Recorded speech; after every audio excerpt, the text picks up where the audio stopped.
Hello, hello.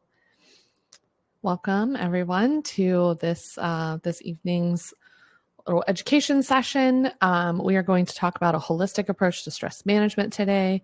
I'm just going to give a couple of minutes here just to see if anybody is jumping on live, just to give an opportunity for folks to get in the room. I started on here a minute early, so I'm just going to wait a minute and let folks get settled in. And I will make sure to start my presentation here. There we go. Awesome.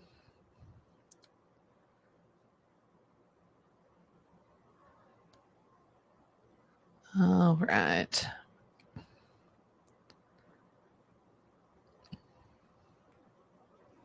Beautiful. So I see folks coming in, and I will get started here in a second.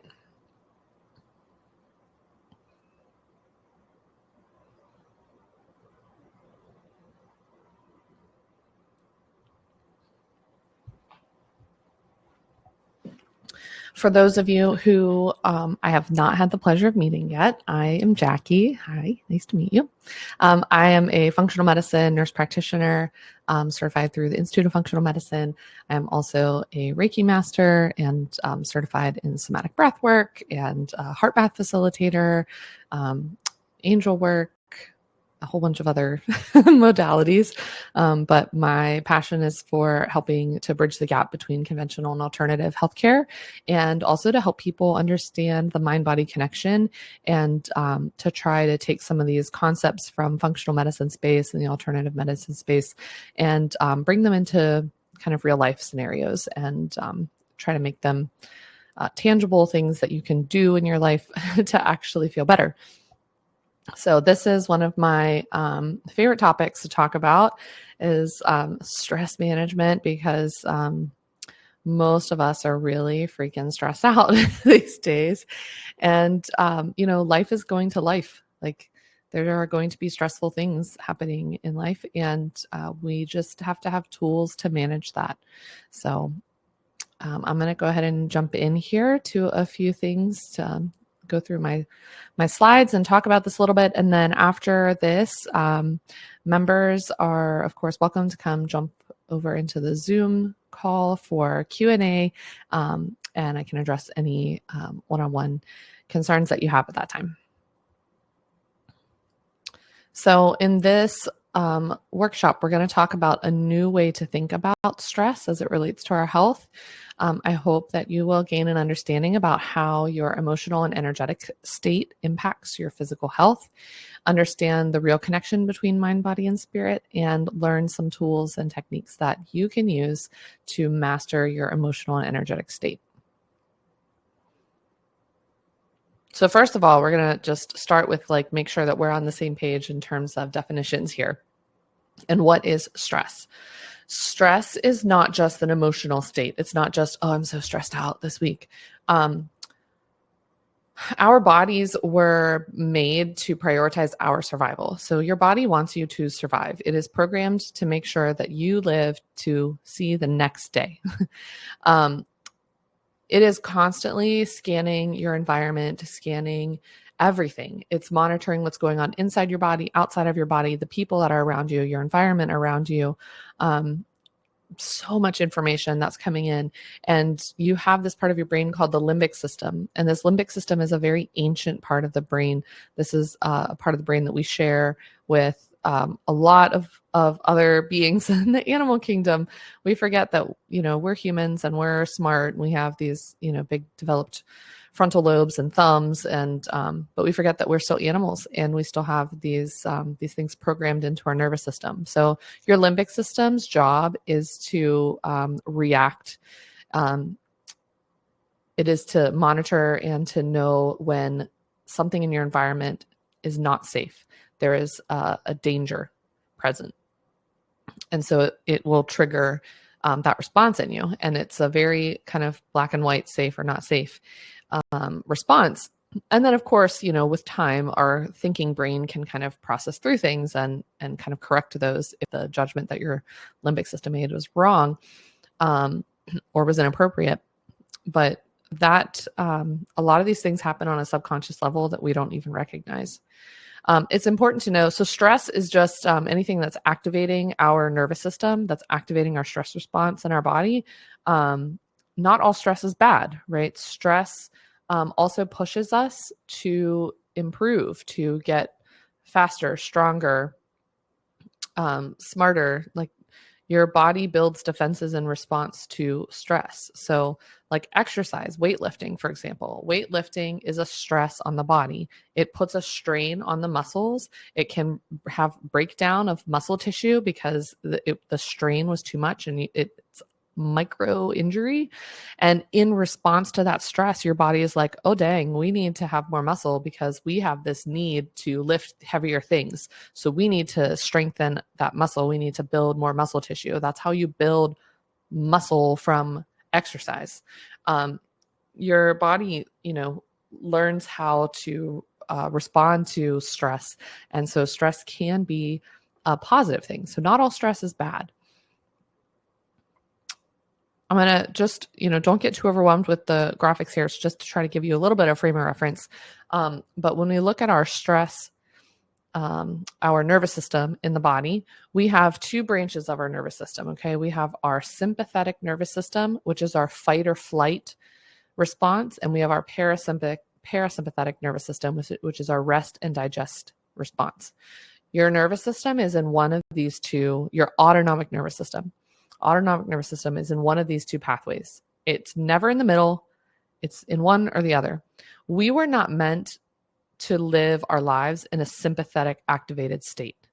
Like if you imagine, if you guys have ever seen those little like videos of the fainting goats, those little fainting goats that when they get scared, they just they stiffen and fall over, they faint. And that is their sympathetic nervous system activating, and they have a freeze response. So the fight, flight, or freeze, they have a freeze response. They pass out. And you could imagine that if they were freaked out all the time, like constantly, they would not live very long, right? Because you can't eat, you can't digest your food, you can't reproduce, you can't do sleep, you can't do any of the other things you need to do to live if you are constantly in a stress activated state. So we were not meant to live most of our lives in that activated state. We were meant to live most of our lives in the parasympathetic rest and digest mode and only come over into that sympathetic fight or flight mode when we needed to run for our lives, fight for our lives, when we needed to have that reaction for our survival. However, in our modern culture, our modern lifestyles, especially in the West, especially in the United States, our lives are set up in a way that our sympathetic nervous system is stimulated all day long. Social media, your smartphone, news tickers going all day long. You are constantly connected. People are constantly have access to you, to your train of thought, to your emotional state. There is the pings and the notifications and the headlines and all of this stuff is stimulating our stress response, right? We don't prioritize rest in our society. A lot of us get the message that resting is lazy or unproductive, or that we should all over ourselves. You should have been doing this. I should have been doing that. Oh, I wasted so much time resting. Rest is not wasted time. Rest is crucial for survival. So we spend most of our time over here, and you can see these are pictures that they show us in nursing school textbooks, right? In anatomy and physiology, because we see how the nervous system, the autonomic nervous system, this is your vagus nerve, by the way, that travels through your entire body. Your vagus nerve goes down through your spinal cord, and you have all of these innervations, all of these places where your nervous system going through your spinal cord, or where your vagus nerve is going through your spinal cord, is connected to all these different organs, right? So your nervous system is hardwired into your eyes, your lungs, your salivary glands, your heart, your stomach, your digestive system, your glucose stabilization, different processes in the liver, adrenaline production, hormone production in the kidneys, and your sex organs. So all of these things are impacted by this nervous system activation, right? So it's not just, oh, I feel stressed. Like, you feeling stressed, you having a stress response triggers physiologic changes in your body.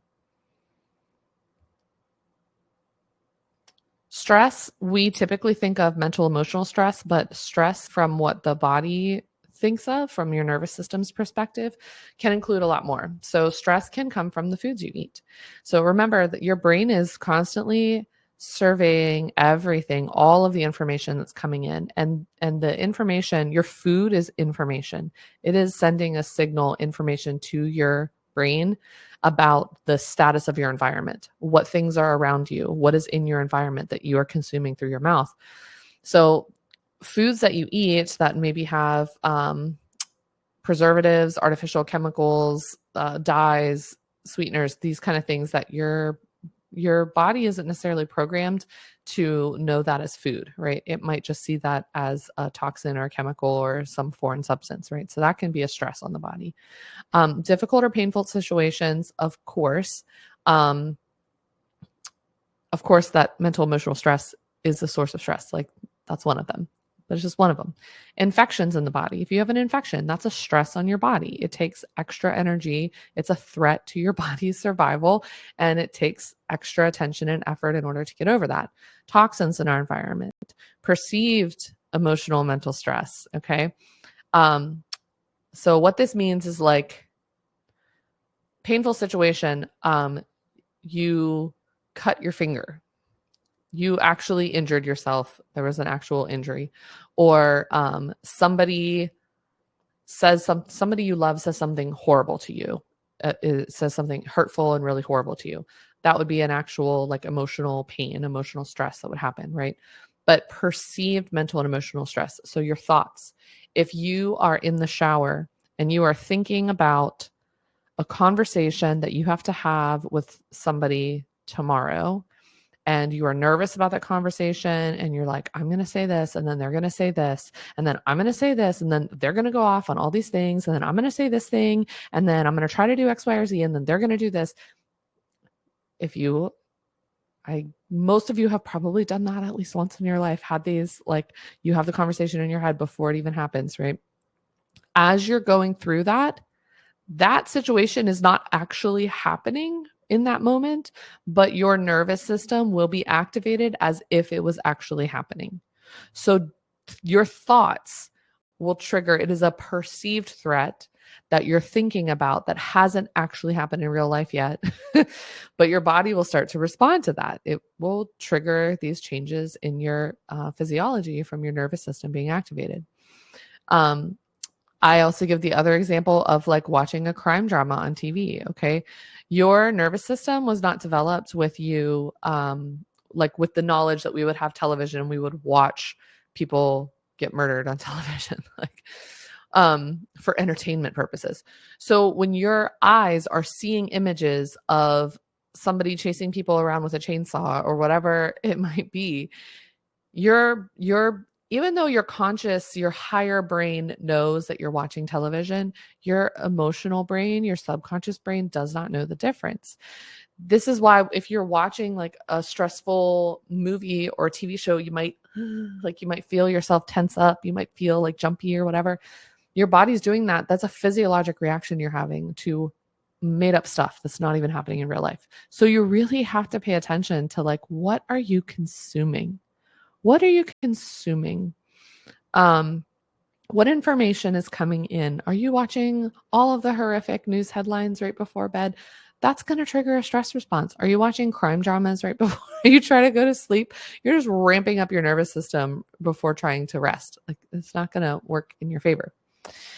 And stress is an underlying driver of a lot of other chronic health issues. Okay. So if we look at what are some of the downstream issues that result from high levels of stress, inflammation, hormone imbalances, high cholesterol.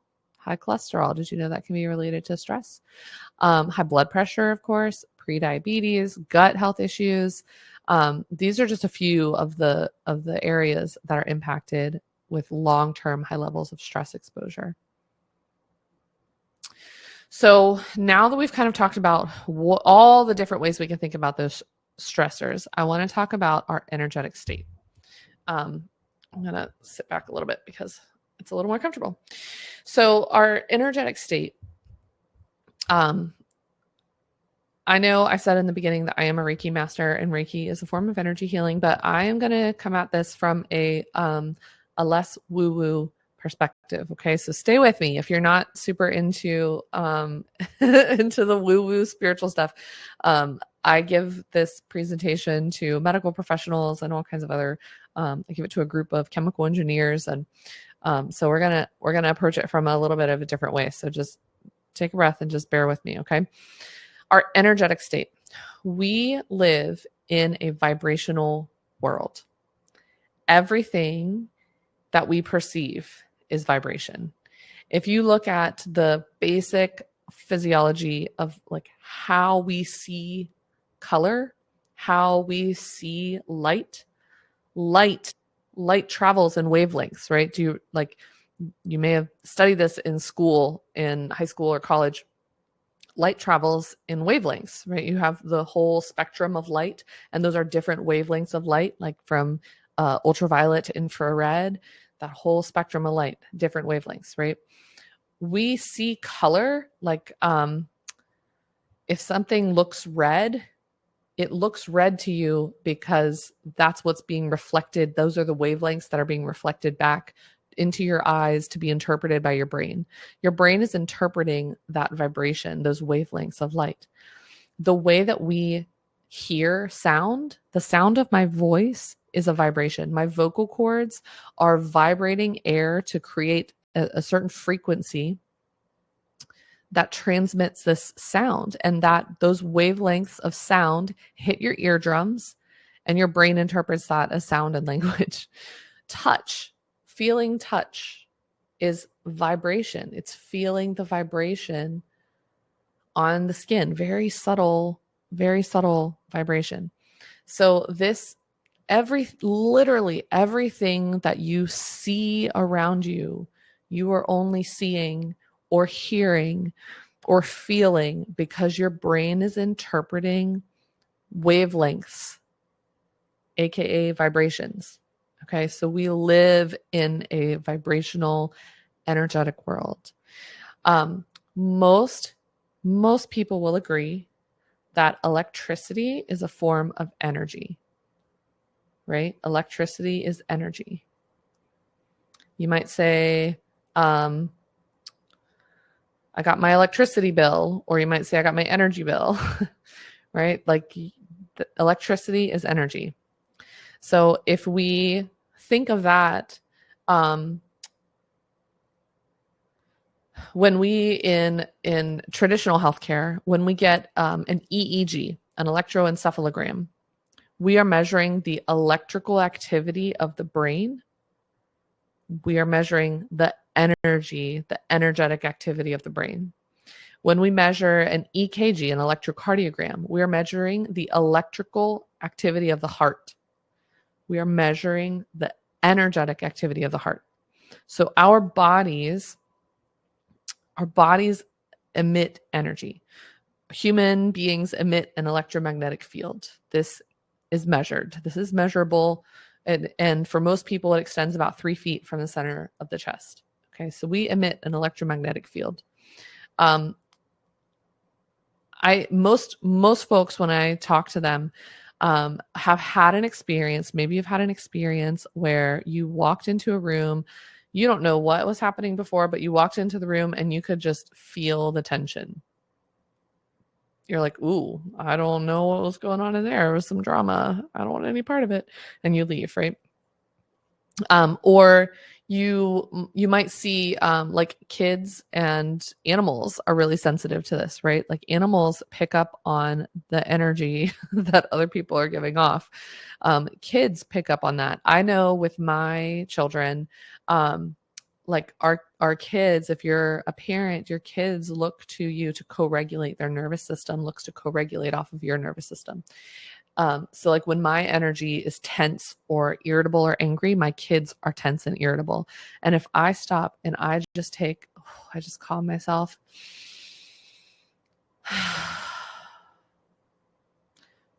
guaranteed within 10, 15 seconds, my child will take a deep sigh and they will calm and settle, because the energy that we're putting out is being picked up on subconsciously by the nervous systems of the other people around us. Animals communicate to each other through energy. Any other dog fans, if you watch Cesar Millan, the dog whisperer, he talks about this, communicating your energy and the dog's picking up on your energy. And this is kind of, can be hard for people to digest, right? Because we don't see it with our naked eye, right? But there are a lot of things that we can't see and can't measure that are also real. I give the example, like if you are a parent, if you have a child, or if you have a pet, or you have a partner, spouse, a best friend, somebody that you love deeply, you love them, you love them. If I gave you a beaker, would you be able to pour your love into that so I could see it? Could I measure it? Can I assess its mass, its quantity, how much love? Can I hold it? Can I put it in any kind of container? No. Does that make your love any less real? No.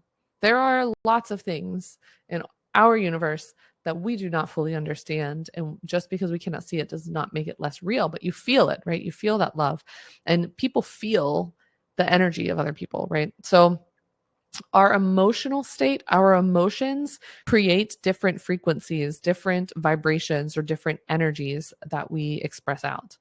And our emotional state is an expression of those different energetic states. I talked about this a little bit earlier about the scary movies, but cool facts that I want to bring up here. Why does it matter, right? Why does it matter? Okay, whatever, energy and emotions, sure. When you go from a feeling of happy or content or joyful to a feeling of fearful, there are over 1,400 biochemical changes that happen in your body instantaneously. 1,400. Your emotions are not just some lofty woo-woo thing that you don't have to deal with. Your emotions impact your physical body. Your emotions matter, and your emotions are energy in motion. They are meant to move through us. They're meant to shift. They're meant to be expressed. They're not meant to be bottled up and held in. And we talked about when you're watching a scary movie, right? You feel these physical changes happen in the body when you are watching that thing. It's only a movie, but your body still feels scared because it's still interpreting that. You're still having an emotional response that is triggering a physiologic response in the body. The cells in your body are directly impacted by your emotional state. Okay. Good news is that you can learn how to kind of master your energetic state, and how to be in the driver's seat of this rather than just being along for the ride.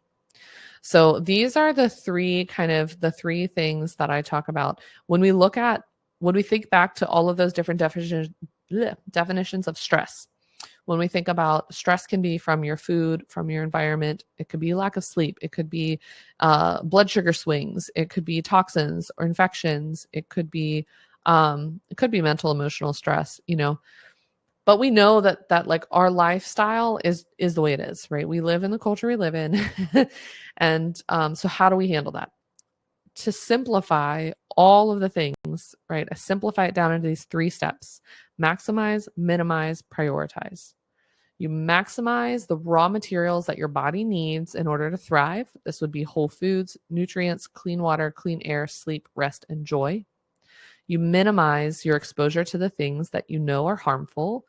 And I say minimize, you're not eliminating, because nobody can live that way. You cannot completely eliminate all of these things. That's just not real life. You can't live in a bubble. You live in the real world. So we got to have strategies for living in the real world. So you minimize your exposure to toxins, chemicals, infections, mental and emotional stress, poor sleep, and crap food. And then you prioritize an environment for healing. So you're prioritizing your sleep, your nutrition, healthy boundaries, and your own self-care. Okay. Maximize, minimize, prioritize. None of this is perfection. So when we're looking at how we do this, we'll talk in other talks. I'll get into things about optimizing nutrition or supplements to support health, or I did last week, we talked about sleep. So we'll get into those other pieces. But today I want to go into 3 tools that I use and I love to use with my patients for, oops, got a little thing popped up, to use for energy management. So the first one is box breathing. I freaking love box breathing. It's the best. So this is free. It is portable. You breathe everywhere you go. You always have breath. And it is so simple to do and so powerful. This is a very simple breathing exercise that you can do very quickly in a couple of minutes. You can do it anywhere. It is wonderful to do for like before I go into work. When I drive into work, I sit in my car and I just do box breathing for just a few breaths of box breathing before I go in. If I'm getting ready to go into a meeting that I anticipate is going to be a tense, stressful meeting, I might do this. If I have to have a conversation with somebody, if my kids are screaming bloody murder for hours and I need to like calm myself down, I do a few box breaths. If right before eating, if I'm like busy at work and I need to stop and eat and I don't want to eat in a stress state because that's not good for my digestion, I do some box breaths. You can do these. It is so simple and so quick. So I'm going to walk you through it. It's called box breathing because if you imagine like a visual of it, it would make a box. So you're going to breathe in through your nose. Important to breathe through the nose because nasal breathing stimulates your parasympathetic rest and digest part of your nervous system. So breathe in through the nose for a count. In through your nose for a count of 5. Then you're going to hold your breath for a count of 5. Then breathe out through the mouth, making a sound usually for a count of 5, and then hold. So it's in through the nose, hold, out through the mouth, hold. And if you do 5 of those, some people will also call this 5-fold breathing because you do 5, 5, 5, 5, and do 5 breaths of that. It will take you from whatever state you're in. It just resets you. So we're going to do it together. Okay. I want you to do this with me. I'm going to show you one first, and then I want you to join me on the second one. And we'll do 4 of them together. Okay. So breathe out into your air. I'm going to start. Oh, my bad. Nose. Hold and out. Hold. In through the nose. Hold. Out. Hold. In through the nose. Hold. Out. Hold. In through the nose. Hold. Out. Hold. Last one. In through the nose. Hold. Out. Hold. There you go. Easy peasy, right? Don't you feel like just a little bit calmer after that? So super simple, box breathing. Put that one in your pocket. Take it with you everywhere. I teach my kids this too. This is a very easy one that my kids can do. It's super portable. Number 2 is heart-focused breathing. And this is one of the techniques from HeartMath. I mentioned earlier that I'm a certified HeartMath facilitator. I love HeartMath and am more than happy to talk more about that if anybody is interested. We'll have to do one of these sessions on the HeartMath stuff. But this heart focused breathing, this is a quick coherence technique. It works fast. Again, it's portable, can be practiced anywhere, even during a conversation or in a meeting. So I have used this mid-meeting, mid-conversation with people. I tell people it's kind of like Kegels, like no one even has to know you're doing them.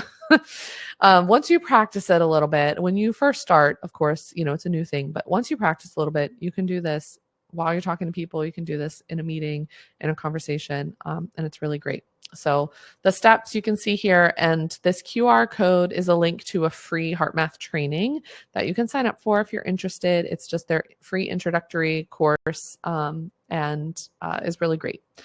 So the steps for this is that you just kind of focus on the space where your heart is. And if you're in a place that you can close your eyes, you can close your eyes, but you can do this with your eyes open, and you just focus, bring your attention to the area where your heart is. You imagine breathing in and out through that space. And then you bring to mind a feeling of gratitude, care, love, or appreciation. You might think about a person or a memory, and that you want to, like, that feeling of like the warm fuzzies. You want to focus on that feeling and let that feeling kind of take over. You can do this for, however long. This can be like 10 seconds.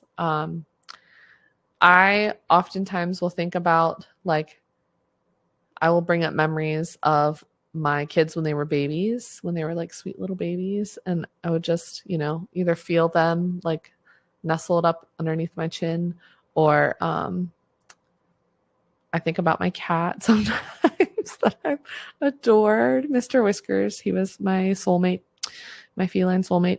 I love Mr. Whiskers. He was so sweet. And so I think about, but those memories for me just bring up that feeling of love and connection. And so I just imagine that feeling and just imagine it spreading as I breathe, that it just spreads and fills my entire body. So that's the heart focused breathing. Like I said, it's really nice. Like if I'm by myself or something, I'll put my hand on my heart and I'll close my eyes and do it. But if I really need to get myself grounded again and reconnected to my heart center, I can do this with my eyes open. And it gets me back to a place of being able to respond from a place of gratitude and compassion and calmness rather than being reactive in the moment. So if I'm in a meeting or a conversation or something that's really, I feel myself starting to get tense, I can do this so that I regulate myself back to a place of feeling centered, and then I can respond in a more thoughtful way. So there's that one.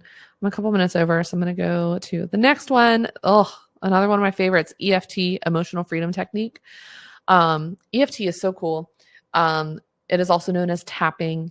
It is very simple. It can very quickly change how you feel physically and emotionally. It works on the same premise as acupuncture, looking at the energy meridians in the body.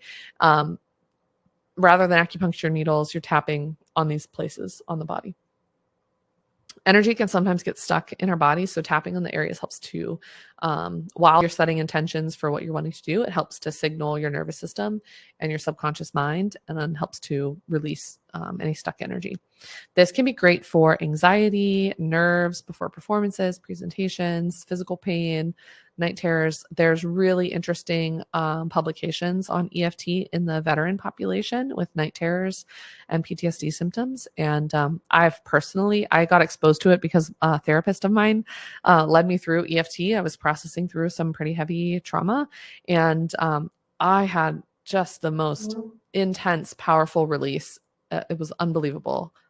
It was so powerful, and it changed everything. Like, it was really big. And I was like, I have to read everything there is to read about this. What is this technique? There's no way that tapping on my body did that. I've been in therapy for years, but it did. And so I read all kind of stuff and was looking into all of the published data. And so this QR code here is a link to the free tutorial on the EFT Gold Standard free tutorial.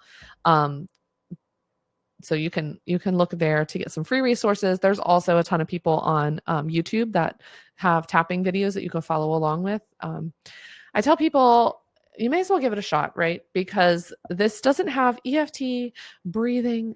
There's no laundry list of side effects. I'm not going to sit here and tell you like it may cause blah blah blah blah blah blah blah. Like, there's no downside to it. Try it. Feel it out. See if it works for you. If it does, fantastic. If it doesn't, cool. No problem. Like, you got to find the tools that work for you and that you're comfortable with, but there's no downside to trying it. So keep an open mind to give it a shot. And hopefully that is helpful for you.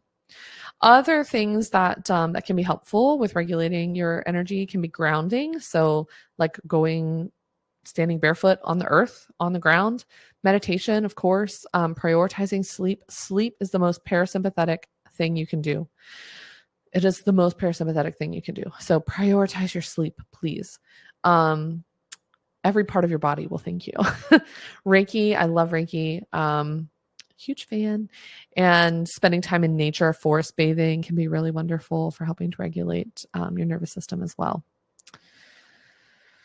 What I want the takeaway to be is like, yes, stress impacts our physical health. Yes, we live in a world right now where there are a lot of things that are adding stressors to your life, and life is going to continue to be stressful. That stuff's going to happen. But you have so much control and so much ability to change the way that you respond to these stressful events. We have to add tools to the toolbox so that you have things that you can use when life's when the shit hits the fan, that you are like, okay, I can breathe. I can do tapping. I can make sure I prioritize my sleep. I can drink water. I can eat my vegetables. Like, I can do these things that are going to help my nervous system, that are going to help my body get back into a state of regulation and balance. And these little things, these things that seem to be really simple, have really powerful impacts on our health over the long term. So don't mistake these things as being like insignificant. These are really powerful. Small changes done consistently over time is how you will change your life. So thank you so much. Excited to share this stuff with you. If you have questions, I'm going to jump over into the Zoom room and I will see you guys there.